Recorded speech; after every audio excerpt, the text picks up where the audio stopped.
Say move on, Cody. Then first point, artist branding and marketing. One of the first talking point. Rura niya jenga point nati. Ngajele branding ye importance men nati. Artist ole melano ko bi wole level soto anim fana. Dindingol fana melano ko wole minakang santo bari imam proper branding soto. Bawo bi ne branding ni market jibe.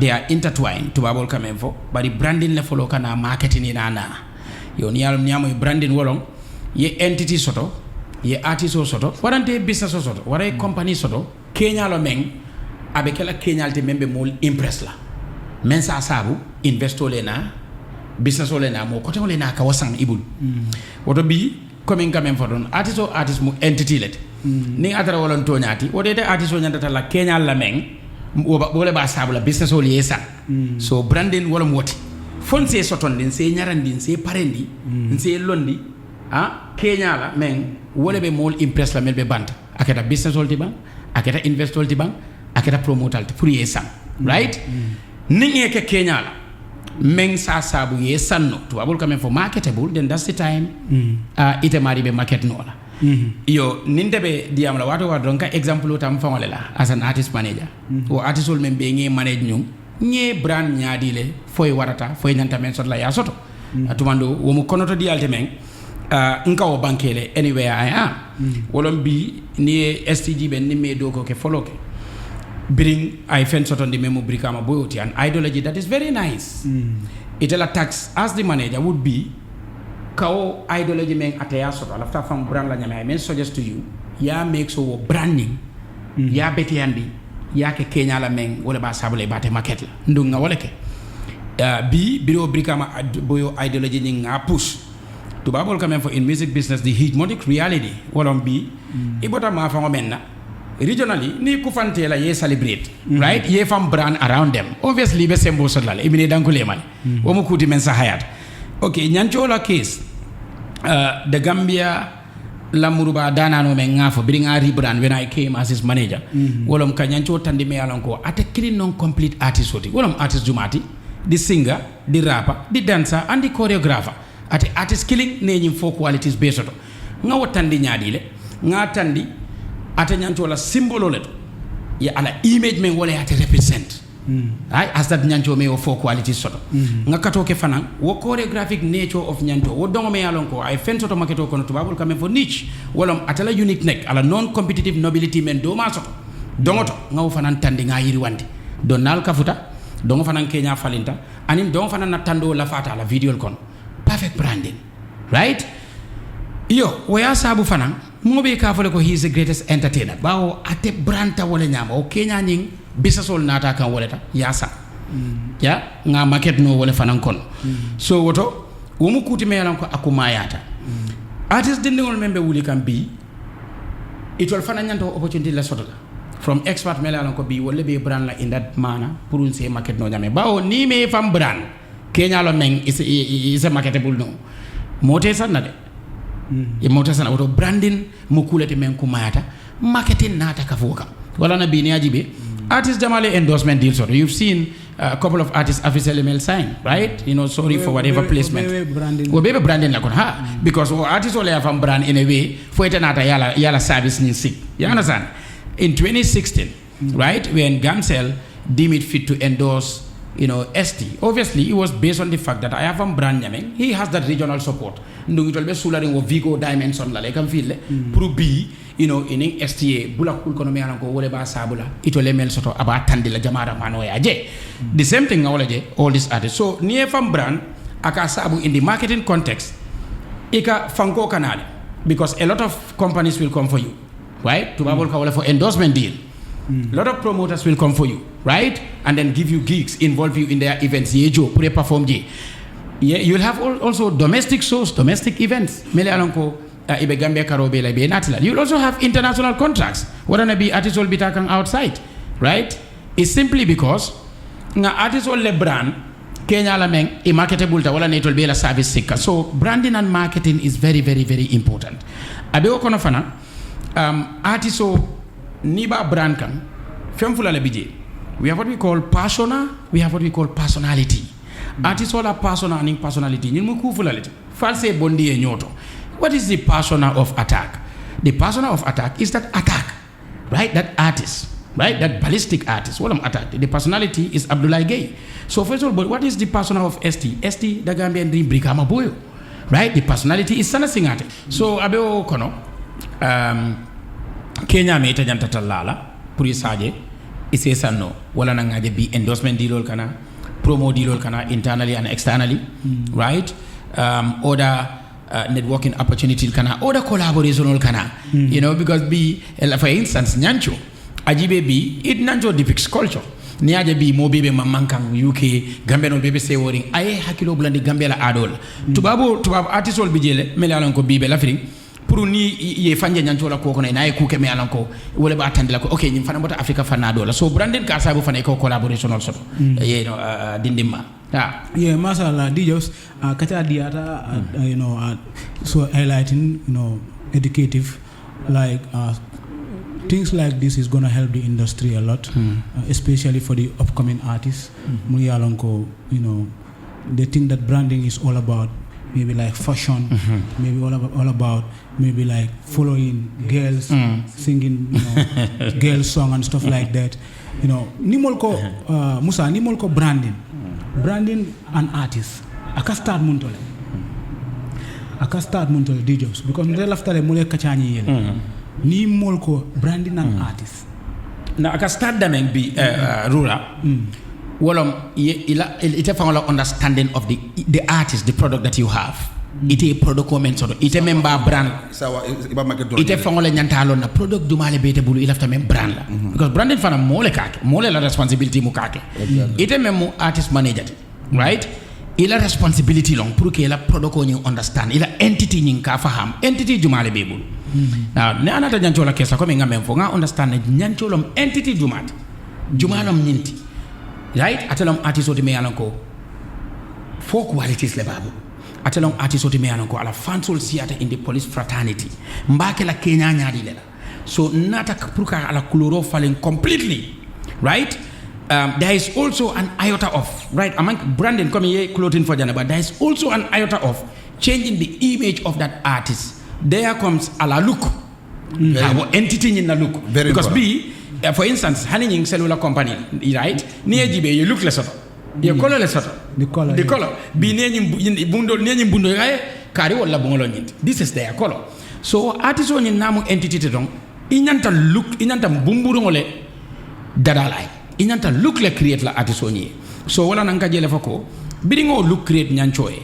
People in fact have seen even his way of dress has changed with DJs. You know, because ndenga project nyame wala nyindi ko look mbete entity mem brand kam, right? Yeah. So je fana ngaje consider, right? Come in different component lebi wala ila look what are some of the things inyanta kamel do because ita fana entity nyim fana benyame bumburu benyame ala look benyame it matters. So wala na bidinte na nga project ko look you should be putting on classic trademarks, right? Not regular outfits, right? Because who image nyim fana ya brand nyame fo mol kaje ay men dung yana sana ala quality benyame o fana mu kulati menako aka jiko sabule wo investol ni wo business ni wo promoter la karola. So there comes, you know, the celebrity trademarks, right? You know, the Prada, the Gucci, the Fendi, the Louis Vuitton, the BCB, Burberry, all on that na ideology. Because these are the things na artists on that kamel dung ye nga London in Kenya, then we move on. So no component fana sort out le, ala four quality component fana ngo fana sort out. Then we got into abe product ko men fintindila member sabla be market. So ye process ol jele mbemel foka malon falbe mfi kachanyin kono wolong aka start dameng you understanding your entity because ni me entity understand rek ita brand nola that's the fact. All the artist managers or marketing managers have to understand this. Ila entity ba faham lale ila entity iba kala Kenya dola mensa sabu aita ila entity abe product le soton la product ko me yanako is marketable if not at a work la. So wala na bring any mbeke nyantola kuoto we push in to bring out what songs, right? Members have la coming abe market no la fana. So baby branding la context nying kono, right? Ning DJs countryman molbe kachani gina yelale because DJs was just trying to highlight the the importance on how to brand an artist atela artist onying brand nyamen, but today I want to generalize now the conversation to everybody, to every Gambian artist. Now ndebe kachani sambala dame wolonko ikajele Gambia, like artist jama bijele come branding is very important. Branding goes to even like creating a Facebook page for yourself, opening a YouTube channel for yourself, sure. IG account for yourself, to have a graphic designer mu yalonko nila sound obe fundikan, music obe fundikan, you have a proper presentation of that song. Video clip fana nibe video clip sutkan yeta to a very proper videographer ayela video direct yalong wo bebe branding nyine bala. But when it comes to Gambian arts, in the beginning of our Gambian music sector, come molya dati jeto, you understand me? Come when we talk about branding, what time on kajele artists came from brand bakele, ikajele come for example Born Africans, Birinata, ikajele Saka akawo dokole muta, they have that fataro, when they are going on stage, they have that fataro asobi, penchabi fanang ni binakanang, they have their that some asobi, Penchabi also had their own kind of slogan. That's all Masters Panang. They had their own thing. Even when rebellion came, he had that. That. Yeah, Mandi Mori also had a small. Rebellion had that. That maracas. Type of swag, haftanol, coil. And it comes up to the song and the type of music that you attach. You think it has to connect with your brand. That's what I'm saying. What I'm product oriented. Now, what I'm product oriented. What time? Gambian artists they respect branding a lot. You understand? Developing to nil wala time or chismols wala time to manding mori wall. You understand? Ikajela manding mori also branded through that small hat. Sumbuya mengakamen mundum. That sumbuya mundum. For it came to a extent whereby molbele. Kaba ye manding mori. Mobile, so. Now, talking about that, how are artists taking this branding to themselves? Let's discuss about that side because ikajele artist jama bijele, come for example Mandim Mori, bring akawo allow musical busa, abe Gambeja, akawo that branding, culture, respect. But artist jama bijele, come here for nyamenting. I don't disagree with you with Nancho wearing the Louis Vuitton, the Gucci, the Nike and everything. But then Nancho's music, his concept, is it matching the swag that you are trying to promote or brand Nancho with? Okay, Yalong, good point. Well, I'm come back. You did mention about YouTube channels, Facebook, and so. Having those platforms, right? Wouldn't properly justify because there are artists on your platform also, but still you may find brand properly. Or platform will be artists will do. They are not putting any content there that would definitely depict ila reality or their image. Prunge makwe jela. Memfana mbije wala nyindiko rura yajele artist yato tonyalong isi fam brand nole by virtue of your culture, right? But one in dipiko every time inyantaka apiale culturally because neaji baby ST for instance, yes, he likes putting on the fataros and the like, but you don't mean fataro da malaza swagti. Am I not right? Yeah, I was to come to because that. You look I at was to come to that. Yalong in branding, you look at the different forms of platforms, events, activities around you also. So sometimes you dress according to that particular activity I mentioning or that particular event I mentioning. Man understand. For instance, somebody was telling me na artiso do ning kankuram parele selta gala evento obole fokane ko bi just barala artiso ali advice events do be the kake kankuram pare. You understand? Yeah, the person was saying it such a way because artist be jamano ni ajibe and in look so do lenata swag so do lenata meng ni adum samba evento do me anko alpha lebe siri fa fulon ni on la onkul frangon ni o outfit wol ni wol dolde ku labe ngir ngana li wol talo nako be fashion lo, right? So there it will defile your purpose. Well nan ka fay ko ne branding understand in a broader perspective ibaje la ko ite article yes ye fam brand lebo sumbi andi ngol ni ko duna yes, but if you are engaged to go and attend a gala event still is a word no le bari inyanta dress kelal me anko it will be a befitting one to that particular event because alfa altetalla siri and we have a female artist me alonko because ataya fam brand radically abitale I skadu me alonko bro you know is some happier and hardly naked you understand so wala nan ka foy ko I'm with you on that isela nature maintain nole bari fanang there is every aspect of flexibility mood swing and mood swift right around branding wala ñande ko bi nga gala event le soro jang obviously boy jang mo ka long dress la kede musol ke pare wala ñama dol fanke la galla nice ngol le dum like the event Fatou Camara organized Tobaski Day right was it the Maya Gise event our last event it was supposed to be I mean a day where everybody will be beautifully dressed in a haftanol esti wol ni haftanol le saleta je and in jisul be ni jinol man seleje isn't it so wala nan ka fay ko in the broader perspective ni efam brand Heroes Award no Heroes Award bi jelembe the last Tobaski award ni event ni la event men ke yalo gal ni haftano le tata je yana san bi man jin laji ini haftano le tata so wakata ne ko event ni mbe nyamen no wala na yoke exactly yeah understand so je no what yes exactly for ise ngalo na mina kachabe to na nganana for ise je fana understand ko ika men for the la platform all based on and everything right it's a videographer sort of anything but still ika jele ko there are mess ups here and there you know time to time you can faham yalla artist branding afaruta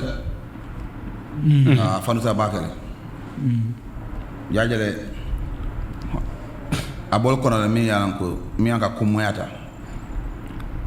ika artist do jele mi yalan ko ika talent soto ika denklono but after mulka munafo ila cool do akay nyembu bakane because koko dan starting level ngari so bebulu ema brand so much sone nata da fa certain stage ta brand wala kotake because the foundation emo le bring starting sure ana la communication aba men fola animal be communiquer le mena true or be branding la kono very true anum ala dress code is very important very arizo mayane yesi the arizo yesi comme ina mo basiri fa italo na ko jumane ila devrait ser jumane arizo thank you arizo ma bien wada mol ko jenjene which is very bad very true because ila appearance ila look ila ka fidde mol kono true mol nyantala no wa ki artist la based on ila appearance thank you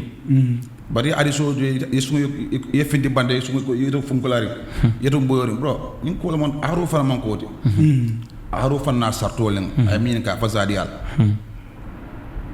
ya so fana je fana ay findi ay be banendro al to sonkola wal be mo branel daji ko wo so foi so be treat where by at least an example ta nak na mo ka ko sendara brand o sendara yori ko so brand barham thank you dafa yaru adis ayale ka daga kenol mbi fod wol dama ki mol ki like mol ka lafti do kan very true because of ye fam brand mol wol nyam adi mol lafti wol nyam wala na adis branding ay retale a depend te ba define nyame very true whereby ila adi so sa marketable non continue aba cool kono mi ya bay ani ini signal fa demonter mo yes you will tell me kon nan kirin kala bitayra abi wa kono because ni sama ika ajele ko hani event so kari waka kon ndrokel badiate mitaje ilo kon nan ndro fana ko be branding la kono e brand mo idaji ko ni mo ko so kajele ko ni so people will go out to support you so akuma ya batale wala as an artist ila don't even joke with it ika artist jamal bi ila brand is zero am fendem betiaje whereby pour ali fitira pour yema ko fam pour que wa fa ko yara yes it's a talent sort of nyawnya but since no matter what because boy bro aro kono branding is very important ni la taka fit jada boy branding is very expensive yes it's very expensive so what the foundation is very important very well so fonso only na dadi ken do so artificial fond kuma ya batale bajale ko anywhere ni tala rek is la market do so no je sure continue this branding I wouldn't have much to say there but like to me my observation is artificial need to know. Hanita DJ for. Hanita for. Yeah, Because you're a creative. Yeah, me, my style is different. Yeah, me as a DJ, that's how I brand myself. Specifically, my voice, no voice don't sound good. You work on that. And then the only time I look to, I could brand myself more is Musola side. Because I know my voice is sweet and all that stuff. So okay, if I'm brand in such a way, prove Musole like. No, in a sort of way, me I don't think I'm gonna brand it. In a fan base. But you can for hey. Country, no, me Sarakula. No fan base. Okay. When you look my fan base, like much of the time, even the Milka Google and all that stuff, it's like more. Even it on the TikTok signs, you watch my music videos, you'll see like more of Milka coming Musola. Musole terode. No, yeah, no sister, man, and I have a good rapper with them. And I didn't get them with advice in that as a DJ. If I'm brand well, let's say. You know, I love the youth them too, but like, it's like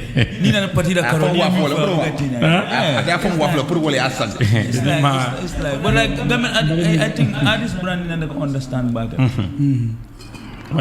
think I want to understand. And when you be from a brand as an artist, if from a brand, if a banko minka. Well, that's standard. The culture part of music is very important. They want to focus on D jobs. Yeah. They want to focus on D Culture jobs. part of music. You know why? Because imagine we have a lot of shows. Many are on conform to Kanoko. Artificial appearance mean from doing is wrong. Right? If ST la Soma Jam, I European, and I can be flag on it. Identify on about a month. That's true. But through the culturing, through the drumming, ni one of our but the culture pare from it. It had a research online. I be direct. Kita membahas It comes back at it. The one thing I like about Antu, I can mean la cooperate. That is perfect branding. A legacy album. Sure. The way you come on stage, Yajiba Minge and Serona come on stage. Gambia for to go an excellent ultimate. Gambian artists don't even need to put on these sets. Much of our these big artists, any boy we mean do, it go viral. It cross back it. Any boy we mean do, even this armless with Jean, Nyancho bring it back. Ka amless odum, Jean odum with the energetic style, like Ikajalo like. If there's a proper branding on artists, companies even need to pay them on the clothes they wear. But branding in the desert and so-called the music industry for a month will level to that. I don't have problems seeing them dressing in this European and Gucci and all that stuff. Sometimes it's good to yell but the culture style too is very important. Yeah, look at the nice. Yes. Ndebe chip in the dam wolong kanina diamoning bambandi demanding. Like right now in the Gambia, we can say Alhamdulillah. We are lucky to have fashion designers. We are lucky to have brands, clothing brand owners that are officially Gambian owners. We can take example from Jufre. It's our brand. Sure. It's a Gambian brand. We can take an example of Hustle Star Clothing, Hood Star Clothing, Smiling Coast, teasers. There are a lot of them. Even Sena Mumbai found he's a fashion designer. And Sena Mumbai is doing great. Sena Mumbai is doing great. Like I see a new designer. Me and I think the Nicaragua estilo African fungo. So it's where Jelong signing fashion designer, the designers all Sailor Dokol Fanankeno. They engage the Gambian artists, and which they are doing right now. You understand? Yeah. On the side of the clothing, on the side of the fashion, now fashion designers all fanan. We'll say congratulate no Jere. But they're doing great job on that side. That's but then I'm sorry, me kuntu. Yala Jufre mention me. Yeah. Ninga tarabi wol nyanta ka clodi estila. Yala obekela endorsement deal lete memba sabula bela outfit on indun. Lafton fana clear. You fanan be clear. Come all ba fakan come like a presentation of the side of presentation in branding. That's right. You understand? That's what this guy was talking about. Nice. We already have enough clothing brands muni alon ko Gambian artists can use those brands. Thank you. Pour yewol dung ke from prison dunia kono. Like example of Jufre t-shirt. If Davido is wearing that t-shirt outside the Gambia. Very true. A lot of international artists even are wearing. international Understand it. They can use those kind of things. But then yes still the most important side of our discussion is that comme ñing de mum fokan that is a moral lesson for every Gambian and every Gambian artist. Because of Gambia jang mola artist branding ka start suwala kono aka start bongole kono aka start the relationship start between you and your neighbors, the society you live. If you have a strong relationship between the people that you are living ning academy mufo is very important. Very important. Because of every time ngala fele nimol be kachaka always nimol be kachaka on the podcast.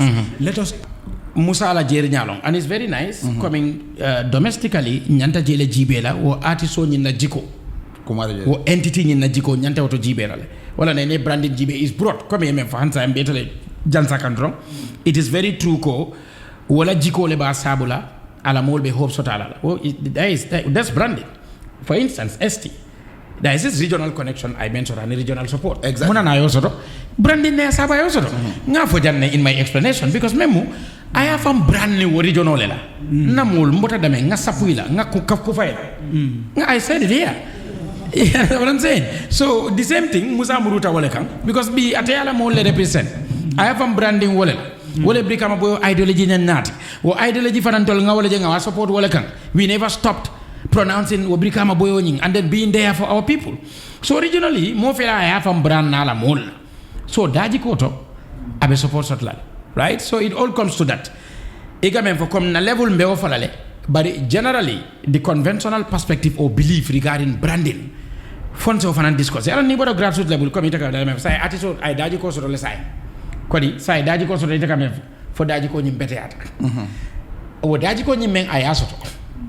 Ala mol me alon ko ay afam brand new wolela wol tata faya support sa business wol tata faya je ko ñi afam brand ala mol be men ya rafa wolle sembo gena warata woto ni nga ñing sign aba sabula le be mo customer sadla manu fon kap dame fal ka je understand it may sound philosophical but then to me right it's in a simpler format branding ko be sabu artist way ya na faham nga jele foten ko bi ñim fele aya fam branding jamano la fam branding jamara manu la mena ko yara fa wolle gena warata fa ya sabu business be sula bulu kula wala na nga jufre la ko nati ko ni wol fanantata business auto example la do fo yaje ko okay country man fela aya fam branding ala mo la yara support to ni region to ni be fam bi etata la fan be so siap woto mbatu ba nga sign ay nan kan na de ko di ala branding fela ayo fanan nati in 2014-2015 Globacom ni aje tata Peace Choir ka Peace Choir la brand le asabu mol fele mele alon ko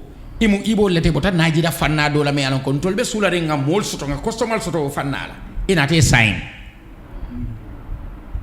ye customer soto fanna la so daji ko to hani bi branding ni nafal be nati right yo tumando mtol bafala ko na kachabe darola min dole mel mam branding faham ani aman nafanati meli ani mel fana yalo no artiso long yana because imam branding faham imam guidance soto ye fa messed up bi na kachabe darola wala kam because bi ni ajibi nga artiso soto mel ala ko jam kunnin kuba ika fintile bula molla ku ketato momo ifem fo etol maron ika fintile bula o mari ndum bi ni ta ko ye fam brand in such a way to man don tol safa ko amanjari fay finti ini mole nyo kajabi amanjari finti ni mole du nyola yo bi mo safa ko yo baba esti wol doli fam brand ne bi hani finti tale kabrin so manda fo suto be bulari ngala ata finti la ye jaade ata dagula you understand so you must understand the dynamics of a branding member for can be because ay mun jikal le nati ita entity nyanta jika jumal le soto la member sabula bi modol te finti la ni nyo ka def ya fam bi ita entity faranka denkili nyaadi lela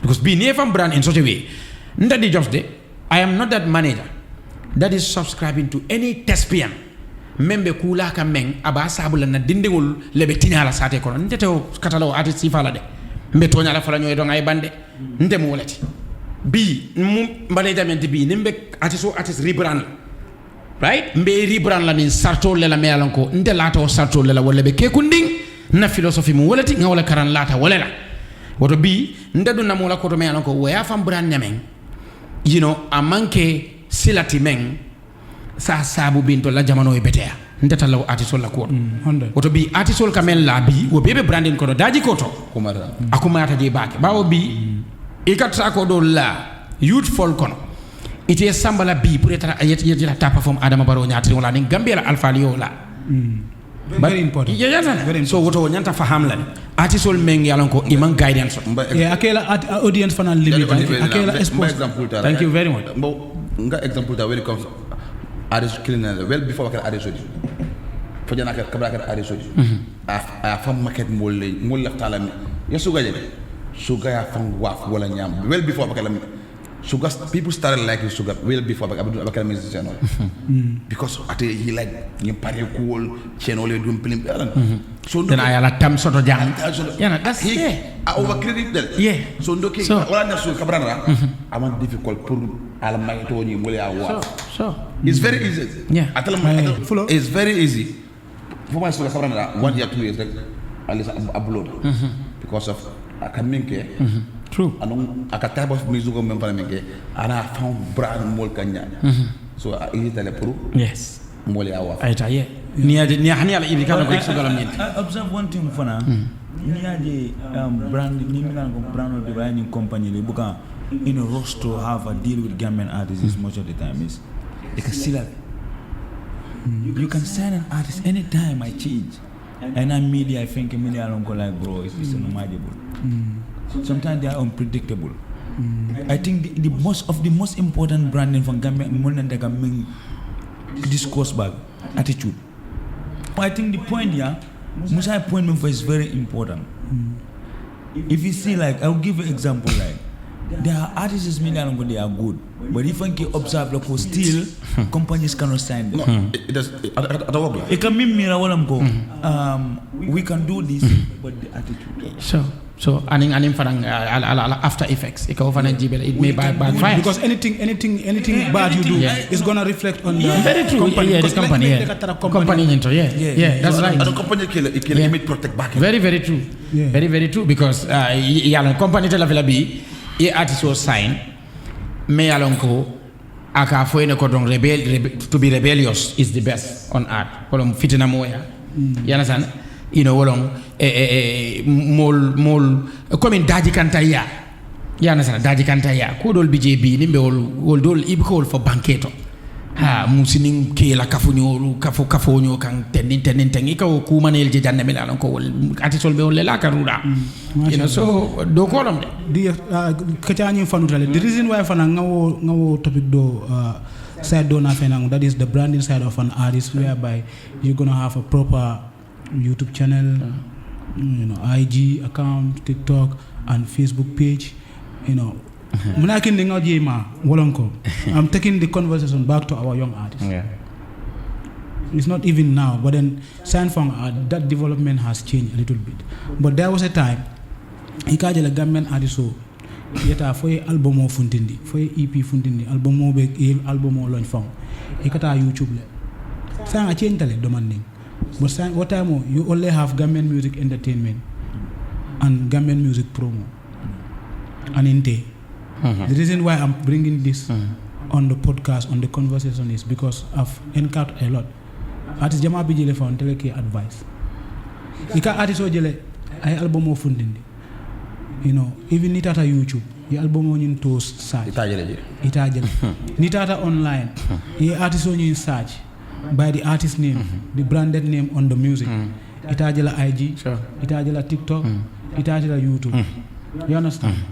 Fana ikajala artist on fana pour weta avec difficult that's right wala na ko branding fana toje ultimately you make a great point here no freestyle session I bring a rising star ala session on you was very nice I have someone me call from America aponye ko ngela session on jibele mbano baranta non Thailand but mbamo nga America nimono danga fenne je jay one but I was thinking something was wrong so kaba said I called direct akonye ko yenya nyim video ni ba kunde feke number use WhatsApp nga ko video ni ko na konye ni artiso ngani ni TikTok le ngani ni Facebook ngani ni Instagram match akonye but I really want to support but I work with people to me along when tell man the music but I want them to support. But I'm not telling you. Jelom named, branded name. So I asked artists I don't take a WhatsApp the man. Yeah. So that what I think come up because the Gambian artists jama bijele. They don't respect their presence online. True. Ila online presence ni galma respect. Send them from artisol ka ikajele artisol ita photo shoot la.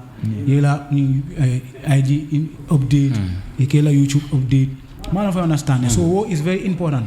Especially in topical this side of the discussion is going out to the upcoming artists. Ikajele fonte artiso kanale Ultimate laftale interview on your Ultimate podcast. But then the artist don't have a story. He doesn't have a video clip. Sure. The artist don't even have a proper song on YouTube or on even online. Sure. Ngani ninka nga fa ne ko sign bi ndin ngay interview ni fansol ñen ñi ninka ele artist o mun na fena ala video clip ole par ko mom fulati de sedi kan nyanta do role natilal de be na kan sedi kan kana kolon kana ako sama ala be na kan so ikajele D-Jobs this side is going out to the upcoming artists. The branding is no Maria Katabala. Why you podcast to abgati ko je abina kan ni bekala podcast kono sedi kan imam sedi kan italiana so ikajele D-Jobs is very important pour dindingol fana mole kalandi ko comme like it's very good ni ba start kan because ngame of ning topic of am abetarla ila artist Abidjan. Yeah, so that side of the branding to Musa is very important because it's very important because new upcoming artists for you from brand dulal beto. That is the first step for you to even do. Artists or everything. Yeah. Because what time on the kajele artist will kafu ko ntede do na TikTok. Man duma duga TikTok pour chepeila pour comedian. But right now they are all seeing the replication behind it. Because the algorithm is created to blow everybody. And the artist often the algorithm is meant there to blow everybody. You understand? So it's very important for Alial from brand. Alial from brand, Alial online. YouTube channel Alial from brand. It starts from there. Then from there, a man like D-Jobs say a man like D-Jobs say Aina ay muta ay la career guide comme that career guide bina jël ay la career guide then ay ginari brand then company yana yeta then they work with you. That's branding is very important. I would like to big up ENC. That's it. General. ENC the conte go Insta Impro. No. Country me ko today. When it comes to Gambia, mamu de me brand do me ENCC. Sure. I can tell you something. Atala defantem fam bulala woni. Defantem fam bulala fangam fam promo. Very true. Fangam fam promo jeto. Fangam fam promo jeto. Defana ngam fam nganya jeto. ENC la. ENC Yes, like he's not. I want to let me go drop anywhere. But I'm branding you all keep industry. It's important. The most important. I have over. D-Jobs, I will just add up on the look. Very important. Artists so far besila dame nga nyantaka look nyadi. The type of camera lenses I need, even camera the lens I need for the artist to be covered with. Man of understanding. Artist so nying camera mu nyanna ka nying cover lens so nying. And with the wide angle and everything. Be jansala jele. Atata fana anata badu ngam fanjamun non demine jansal ndemi jansa kanne no ma fam de dindima delafti dama la bugali fil ndokali ma bay man dokali ma man mala ne kon man mala ne ultimate interview yuma am fi yep 19 years of presence la am si ar musuma gis image bu melni ultimate image bi nak bu ko dog de ultimate queen bi nak na fa neka be pare nak so bu gen nak nga play around with it man mané ultimate media dafa am resolution bi ngeen dee jox right to suñ image yi resolution bi nga xamantene man musuma ko gis fenn man mala ko jekawa man if I could look at my glow aspect and other people's glow, somebody was telling me whether Countryman is applying on one of the lotions of cerebral bike. Yeah, after watching our last episode, I'm telling you, because ila image will change.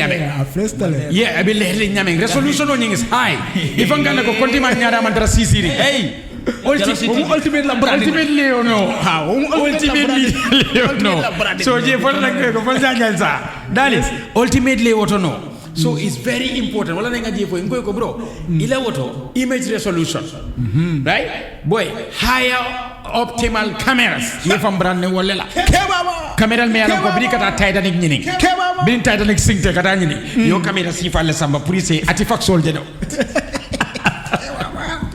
so ultimate yo le so energize nge jansale so keep it right there and this is why the ultimate podcast fananko atitano dulata mina janne because you look at an entity me from brand very properly purina marie do koke ni ade bi mol bebe capturing images la discussion la ultimate jam brand nyameno what is very very important wala na nga name la isufo abe branding le kono bi ni ko DJ the baddest manager yes ataya from brand wala nyam right so what is important for your image nim protect and then there will be along the way fana come altol be yeah this is DJ Countryman that's how it is modul minal me bable ko ken look I just want you to let go of ibe nyim menate nde lafta ka fenne set up ye laftale yena yake mo sifa doti mente nyin doti don't do it ngaje la fana way branol men way artist men gena fa ngaje la ay DJ men fa jang ngaje la ay producer ni manager ni promoter be fa jang ikatare la ko la be kulinje ya brand in a very nice format bodo kana ka fa ko no kana brand tech because people don't know yalong in the beginning ngadi jim for mbe murulaka people don't know how to differentiate personality from persona that be ni ko DJ the baddest manager yeah that is ala art sector image ala art sector behavior ala art sector manners yes DJ Mr. Kumaba that is the art sector manners he will come then bring the big grammar wo molet bari dembo jobatele wala wo ding ding wati membo ta jali kunda alafta hadamadi yala ay kulu so tay famaji so broda so kana woni DJ the baddest manager jahaz this is Rura the ultimate boss am woldi it's not Muhammad. You understand what I'm saying? So molka wolle jombul ob janga jele fo jamara mano fanan in branding is auto faham ko hadama di ko ke mo fulalete faham so abije wala nyama dindima ngalon say artist dinol memina kana be mako la because coming afo nyame be training sol men nati kanteng by NCAC ITC and EU is a nice training of the emerging artists abe start kam monde abe banna Thursday mbe nyil bebe kol kono there are trainers medalon ko they be presenting on artist branding and marketing so e baje la ko wobe mako la